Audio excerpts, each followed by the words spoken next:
This Ridley-O sponsored by breakfastclub.space/discord. Okay, more COVID craziness coverage from your CoQ10 consuming counterintuitive. Ridley. No, CoQ10 is not something you should take for coronavirus. Anyway, remember, you probably don't, since most people don't study their history, but remember back in the day when Mao was running China, and they had this thing where like, wow, we don't have enough iron. Where are we going to get all our iron for our artillery or our assault rifles or whatever it is to conquer the world? So they put out this demand for everyone's pots and pans, and people go to incredible lengths and great sacrifice to supply the government with every piece of iron in their farmyard. They give the government perfectly useful items, which it then turns into, well, it can't really do much with them, actually, it turns out, and so it's just all a waste and a loss. Or the time that they decide to eliminate sparrows from the sky, and they wind up with a mosquito infestation, and they still have sparrows, because you can't get rid of all of them. They used to say that these kinds of things are only possible in a regimented totalitarian society. But Americans are doing the same thing now. They're all focused on this one problem, and completely oblivious, it seems, to the other problems they would create by doing nothing but fighting this one problem. So the latest problem that the New Hampshire government has caused, not the latest one, but one of the recent ones, with their monomaniacal pursuit of COVID viruses, is so they have this executive council meeting, and they're trying to decide whether to approve Eddie Edwards' nomination to head up the Office of Personal Licensure. I like Eddie. He's like, I've actually demonstrated inside his office once, and his reaction was just priceless. It was so relaxed, laid back, amused, the perfect behavior for a bureaucrat. But, quote, the Executive Council is meeting remotely Wednesday at 10 a.m. with Republican Governor Chris Sununu, and the public is welcome to call in and listen.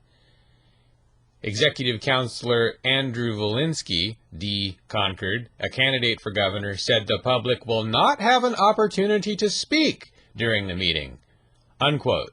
So normally, executive counselors, the public can just walk in, I think, and tell the counselors everything that's bad about this candidate, right?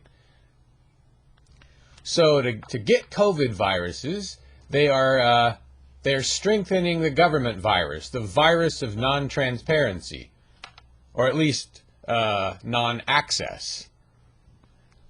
Of course, this authoritarian Democrat likes the idea of people tuning in and listening to him. That's exactly what he wants, is a bully pulpit to preach to them without them being able to preach back. This is an authoritarian's wet dream.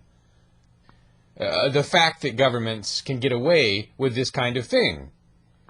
And you think some of it's not going to last forever, like other government programs? What's the solution? I don't know. Figure out a way to let people talk.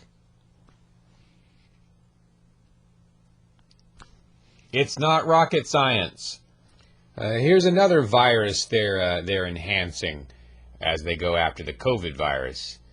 A guy named John Reuter, I think he's a Manchester resident, says on Facebook, quote, so I was at Dartmouth Hitchcock Hospital yesterday, and in their attempt to enforce social distancing, you now have to yell out your personal info. I guess we have to set aside HIPAA requirements to fight the virus, unquote. Yeah, who would have thought that they'd be so quick to throw that out the window? I thought HIPAA was like some sort of a blood pact. You know, every time I walk into any kind of medical office and want to do anything at all, I've got to go through this federal HIPAA paperwork that I don't want. Well, apparently that wasn't so important after all, except for the privacy part. which they've actively eliminated now. Or maybe I should say especially the privacy part, if this report is true. I don't know John Reuter. Never mind the other viruses. Here's something the New Hampshire state government is doing to, specifically help the COVID virus. Maybe. Quote, from the Concord Monitor, I think? Yes. Quote, use of hydrochloroquine in New Hampshire is being limited to patients with lupus or rheumatoid arthritis under an order from the State Department of Health and Human Services. Unquote. So there's this drug that, I don't know, some people are saying has shown some promise in treating, or maybe preventing, I don't know which, COVID-19 symptoms. Well, they're helping to try and make sure you can't get it, while other branches of the government are telling you to get it. So, well, I guess we wanted gridlock. Now we've got that, of a sort. But the problem is there's a shortage of this drug because you're not allowed to charge market prices for a thing. And it may be that the market price for this drug is 10 times what it would have been 3 months ago. Maybe that's the natural market price based on the number of people that want to buy that drug. And of course, the government has stepped in, kept prices low with its anti-price gouging measures, and thus created shortages. It is interesting, though, here, I guess I wanted the government to take a less monomaniacal view, and at least here they are thinking about other illnesses besides COVID-19. Now, I don't know if this drug is useful or not useful in relation to COVID-19, but I bet the government doesn't either. This was a Department of Health and Human Services commissioner decision. Not yours. Oh, get this. Quote, also from Concord Monitor. Quote, Concord Hospital Medical Group has closed its COVID-19 screening and testing site at Epsom Family Medicine due to lack of volume, unquote. Maybe this isn't the end of the world after all, this COVID thing. Again, we can see the future by looking at the past, and the past has been what? China has a brief peak, then everything kind of drops back, as COVID gets kind of beaten fast. And same thing in Italy. These two hotbeds of COVID seems to be happening in New York. I wonder if it's possible in the future, depending on how big this does get, just because it seems like the numbers seem relatively reassuring lately, but it could get really big later. I don't know. Could we wind up with a situation where right now it's a little bit like having AIDS or something, if you've got COVID, everyone's scared of you. But later on, what may happen is the opposite, where sort of people who've had it become a sort of a privileged class of some kind. Or maybe you have to have a certificate that says you've already had it in order to do certain things, that kind of thing. The shoe could gradually go over to the other foot. Carla Garrick, the Free Stater who ran for New Hampshire Senate a couple times in Manchester, and came fairly close to winning, She wasn't like one of those libertarian runs where you get 4 or 5%. I think she got 40 or 45%. Anyway, she says that she's raising concerns about a non-public emergency meeting that happened during a lockdown, supposedly, in Manchester. She says, quote, I would really like to start to throw our weight around with some credible numbers. What do I mean?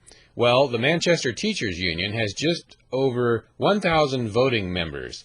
I'd like to be able to point to a petition like this and say things like, more Manchester taxpayers signed a petition to not increase taxes than the number of teachers who voted for a contract that gives them raises. A contract that was secretly negotiated over a weekend and ratified by the city at a non-public emergency meeting during the lockdown, unquote. So I guess someone is circulating a petition in Manchester. Quote, is now the time for a tax increase? on Manchester's citizens, unquote. Max Abramson, a free stater out in Seabrook, New Hampshire, I believe, is circulating, or at least postulating, the idea of I'll just quote him, quote, truck rally. Get everyone with a truck, van, SUV, or anything big and drive around the State House a few laps. Press release. The Liberty alternative, and go home, unquote. Probably that would be better if it included cars. I've started doing this thing on the rare occasions where I interact with stores or people at stores. By that I mean people who are working. I try to say thank you for being here today, or thank you for being at work today, to pretty much anyone who I interact with while they're doing their job. I think it's just a small thing I can do to add to this sort of ethos of being more polite, more thankful, more kind during this crisis rather than more brutal. There is a report that cameras have appeared every half mile on New Hampshire interstates. I haven't seen this, haven't been on an interstate in a while. Did you hear that they're giving some sort of I don't know, I don't remember the details in this. I heard there was some sort of general at the federal level who they were going to put in charge of some sort of COVID thing, and he was making a statement, I guess, about how he'd be great for this. What he was like, I helped oversee the occupation of Afghanistan and Iraq. Like, oh yeah, that is so encouraging. Thank you. Now, I would love to be occupied like that by a bunch of unaccountable bureaucrats running a socialist system and screwing up Iraq and Afghanistan with finger collections and kill teams and torture chambers. That's exactly what I want for my state. Thank you, General. More thoughts, complaints, and probably predictions as we move closer, or as we move further, into what I think we could call, or should call maybe, the crisis of 2020.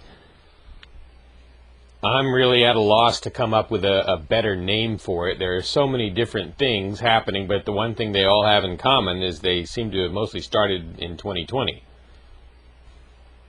Historically, if you think about it, we refer to the war between England and America that occurred at the beginning of the 19th century. We call it the War of 1812 because they couldn't come up with a better name for it. I think it lasted until 1815. So maybe that right there is a sort of prediction that this is what history may call this crisis. To me, it seems like the least unlikely thing they'll call it. But, it's also possible with these additional viruses sort of seeming to start to come out of China or be discovered or whatnot. It may be thought of as, the virus war or the virus crises. And you could see the illness issues sort of eclipsing all the other problems that have occurred. As much as I think the government currently has done a lot more harm than the viruses have, if you get a 12 monkeys virus coming out of there, then that changes everything and everyone forgets everything except for the 12 monkeys virus. Of course, it's also possible that the United States would be the source of that, right? I mean, that's what happened. During the 9/11 crisis, people forget the 9/20 crisis that followed because it was smaller. But according to the FBI, a government bio warfare person, released anthrax. To try and draw attention to his cause, the fact that we need to be more prepared against anthrax because someone might release it, so he went and released it. That's one official story, I believe.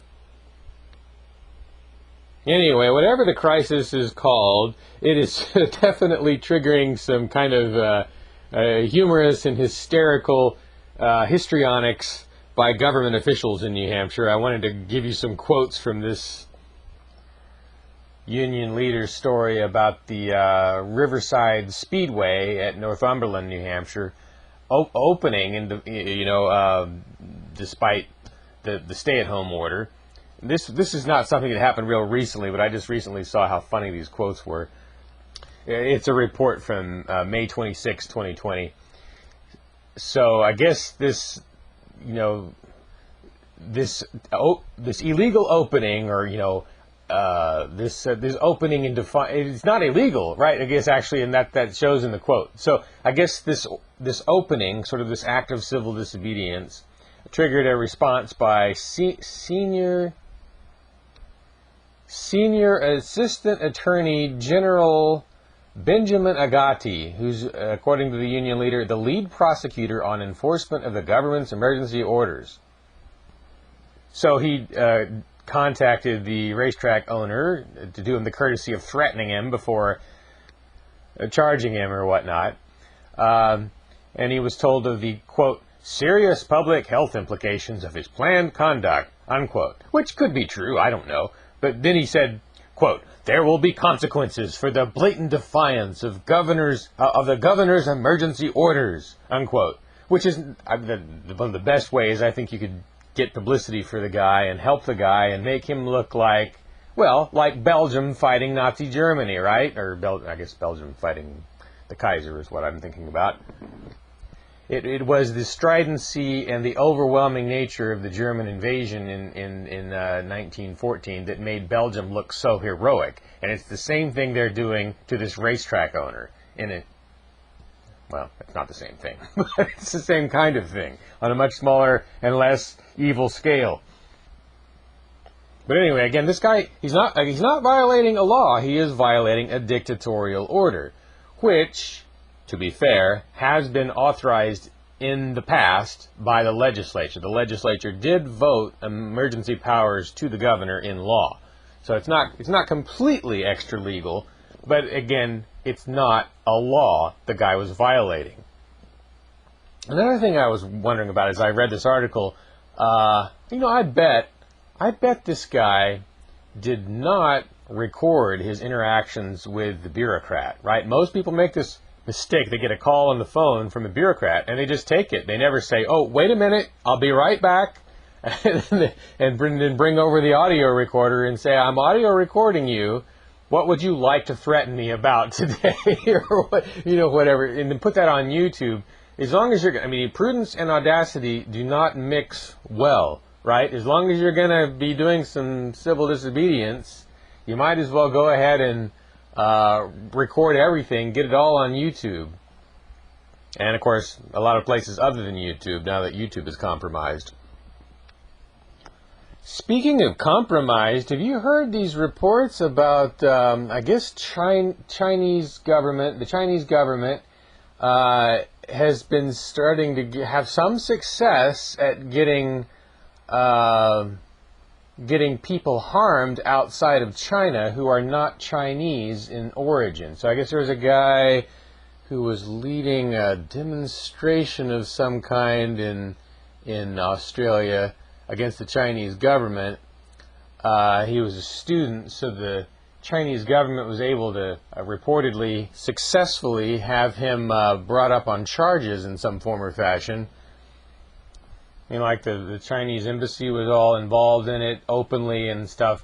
They had to, some Chinese government supporters show up at the Australian protests to cause trouble. I haven't verified all this, but I've been listening to Free Talk Live and Mark Edge's commentary on where things have been going with the Chinese government lately, and it does look like they are now starting to, do stuff to interfere inside countries you wouldn't normally expect China to be interfering, with in internal affairs and so forth. Yeah, look into it for yourself. I haven't, gone real deep into this yet, but it's on my radar now. And I think probably the appropriate response, if we Liberty folks in New Hampshire want to do something as part of the response to this external threat, which we're not really used to having major external threats, but you know, we have to treat them just as seriously as internal threats if they are just as serious. The federal government is not our only enemy, and it may be that some sort of reaching out to our enemies or teaming up with them in some form or fashion is going to be on the table in the next year or two. You know, if we are against using taxpayer dollars to fund the military, as many of us, you know, purist liberty activists are, and we want to have other means of defense, then we do need to take part in the defense on a voluntary basis, not necessarily the government's institutions, but doing things on our own to help fight foreign threats if need be. I've gone ahead and renewed my study of Mandarin. I had dabbled with it in 2015, but didn't really do it very well, and I'm relearning Mandarin. You know, since so many other factors, so many other things going on in the world feel like the 1930s and feel like 1929, it's you know, it's not unreasonable to expect that there, you know, is going to be, you know, some of the other things that happened in the late 30s, you know, do seem to be repeating themselves. The idea of like some powerful foreign government interfering in local politics and in other countries and intimidating countries and trying to expand. I don't think it's just federal propaganda anymore. I think we really do have, for once, since the end of the Cold War, a foreign threat that is beginning to rival the federal government as a threat to us Americans. Doesn't change any of my ideology. I don't think ideology should change just because circumstances change. But tactics and strategy might change. I still like the idea of New Hampshire independence. I'm still the NH exit guy. And I'm still going to like that idea 5 years from now. But there are all kinds of other strategies and tactics that could be, like, for instance, even if we did get independence, that doesn't mean if all 50 states attained independence from the federal government, there's no reason they couldn't immediately realign as an alliance of 50 states, kind of along the lines of NATO. I mean, although there were some abuses, by and large, NATO as an organization did not try and get people arrested on drug charges in France, or England, France, when France was in NATO. They didn't do a lot of interfering in internal affairs, and that's the main problem with the federal government. Not so much the fact that it has the 50 states united for defense. That's probably the least bad thing they do. Well, or at least it would be if it really were for defense instead of offense. One other thing about this speedway opening at Northumberland, I believe they got some criticism from liberty activists because of the fact that they actually tried to be responsible and take precautions against disease spread. Again, this COVID-19 thing is not a fantasy. It's not a complete pushover. It is somewhat dangerous, even if it doesn't justify draconian government action. There's nothing wrong with this racetrack encouraging social distancing and handing out masks, and they did all these kind of responsible things that they did. They put up a sign warning people of the dangers. They did all the things that kind of perfectly combined defiance with responsible behavior. Except for, again, I don't believe they probably got as much video and audio as they should have, but everybody seems to make that mistake.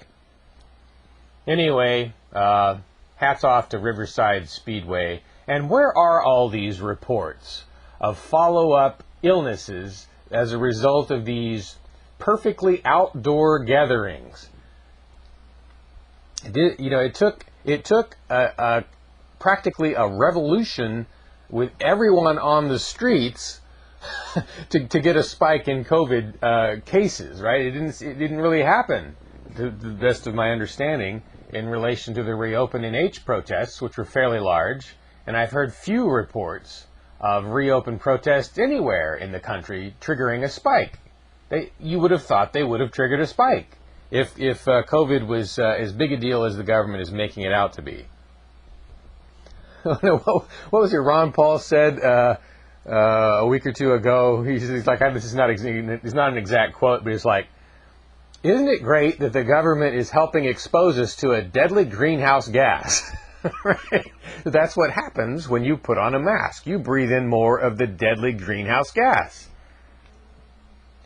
Now, of course, mask use is something that's, it's been common since 1917, I think. So we have a lot of time and data on what masks do and don't do. So I'd be surprised if we learned that they're super dangerous all of a sudden after 103 years of, large numbers of people using them. Still, it should be an individual choice and a business choice, not the government's choice. Believe me, the government did not have a mandate in New York that you had to stand on your balcony and scream obscenities at anyone walking down the street, without a mask, right? And people, that's not so much what they did, but they were yelling at people that they shouldn't be on the street and they should go home, right? This was not a government mandate. There are plenty of Karens out there who will do this job for the government. There's no need to have the government doing it. No aggression, no grievance. So now, as I continue my practice of being sort of a talk radio warrior and advocating for liberty in relation to the COVID crisis, the 2020 crisis, I find that there's one thing I keep forgetting to do, and that is to go to the root of the issue, right? It's very easy, when you're debating a talk radio show host and they're an authoritarian or whatnot, they're going to want to talk to you about, the numbers are going up, and we think that Governor Sununu made the right call when he increased the restrictions on such and such, and we can't allow people to do so and so. You can debate that stuff. Yes, this would be good, that would be bad. But the thing that gets lost, every time a person advocates for not having a restriction or not having a government action, there's this inherent windfall in that position, and that is that a piece of taxpayer dollars doesn't get spent. The other person is advocating, the authoritarian, even if they are advocating for something that would reduce deaths or would reduce COVID deaths, and it's a government action, well then they're not factoring in all the expenses involved that fall on the head of the taxpayers. And even if those expenses save more lives than they kill, or have some benefit, each such action still has to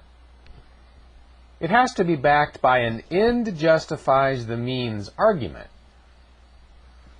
So even if the authoritarian action is correct in a medical sense, or it saves lives or whatnot, it's still end justifies the means activity. And of course, in many cases, perhaps even most cases, the government action does more harm than good. Even if it didn't cost taxpayers anything, it has some other unintended consequence that does all this harm. The obvious example is the fact that making people socially isolate to some extent results in some of them killing themselves. But there are many less obvious examples of distortions, and it's just shocking almost how reliable this process is. It's almost as though the mere fact that a government mandates something makes that obviously the wrong thing to do. It's not always the case, but it's pretty reliable. The best example being the government mandating all these things people were required to do as part of World War I, which in turn created the federal flu, also known as the Spanish flu. They forced people into the army, then they forced them to be in Kansas, then they forced them to be on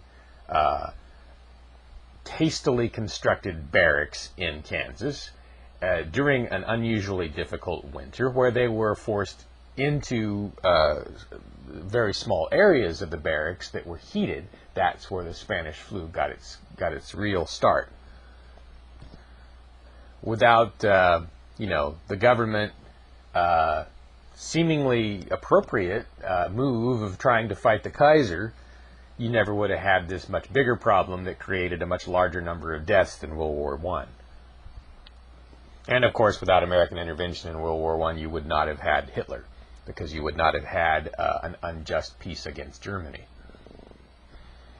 No matter how seemingly obvious and appropriate an action is, it always just seems to take on this zombification when the government puts its life into it.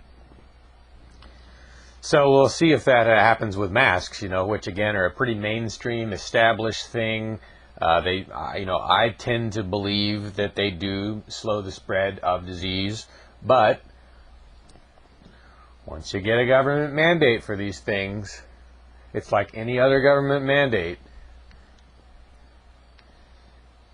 It turns the cute 25-year-old gal into a flesh-eating, brain-devouring, undead monster. I guess if they can do it to something as innocuous as masks, they can do it to anything. We'll see if they do. But can you think of anything more batshit than making people wear masks outdoors, right? How the F-bomb are they supposed to get their exercise? They're supposed to exercise in a carbon dioxide mask? Huh? Because that's what they are. Ultimately, they increase the amount of carbon dioxide. You can't exercise while you're wearing these things. And that is possibly the #1 killer of Americans, is the fact that they're not exercising. It's not rocket science, people. Staying closed, imposing a restriction, requires an act of aggression by the state, or, well, a state mandate to stay closed requires an act of aggression by the state. A lack of such mandate or restriction requires tolerance. It requires zero expenditure. Keep that in mind. Okay, so revisiting it wasn't exactly a prediction that I made, but a notification that I made in late May or maybe early June of 2020. I expected that there would be a bigger deal made out of this thing called Section 230.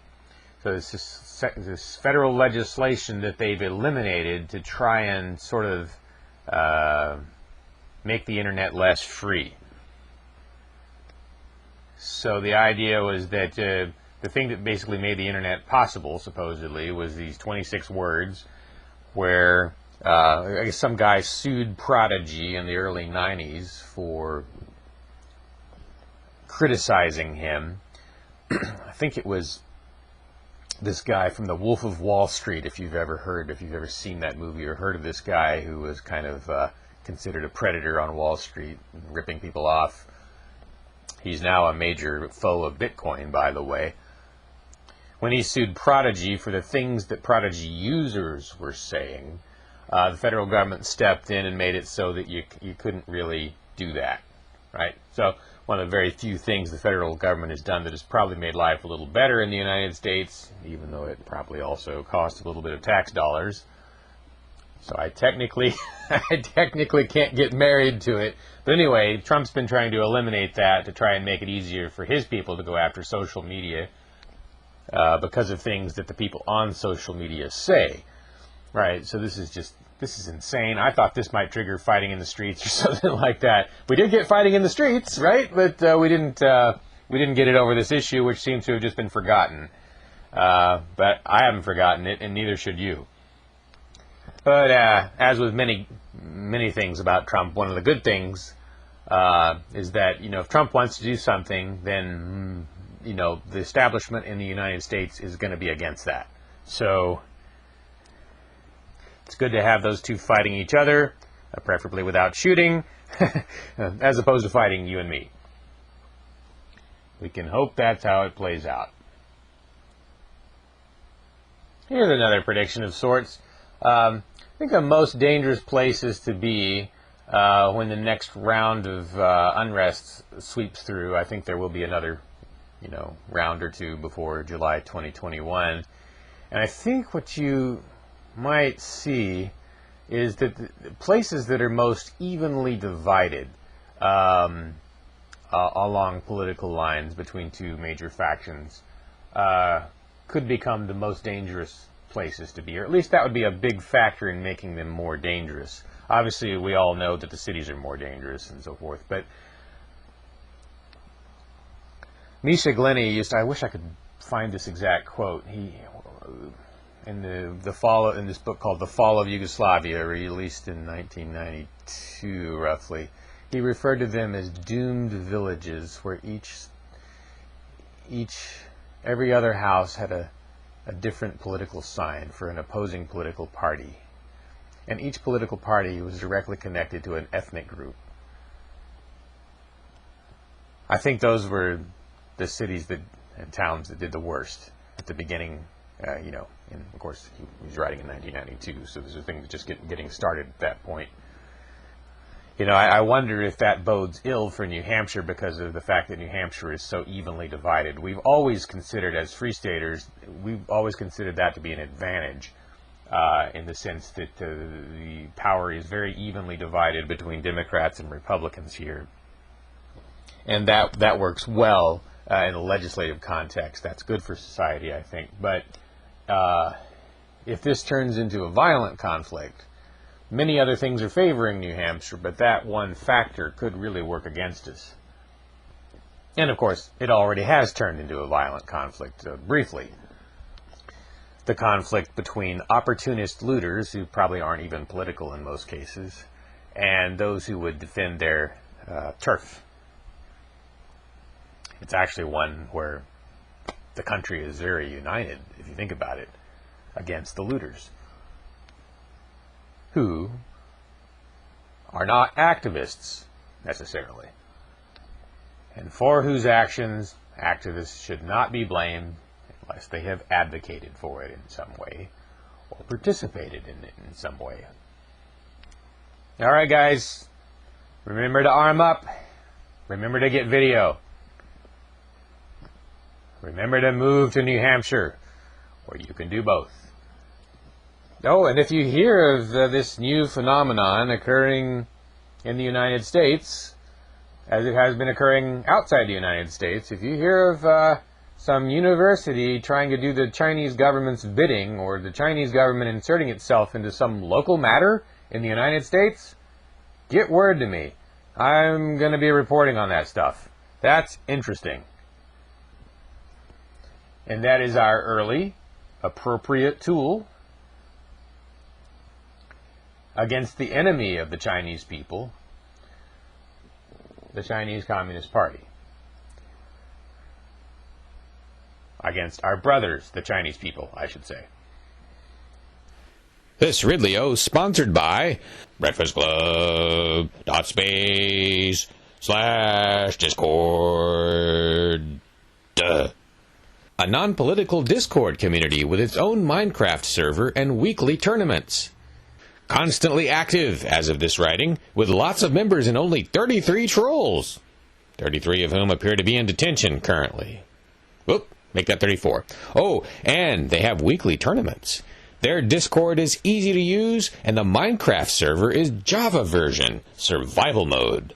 breakfastclub.space/discord.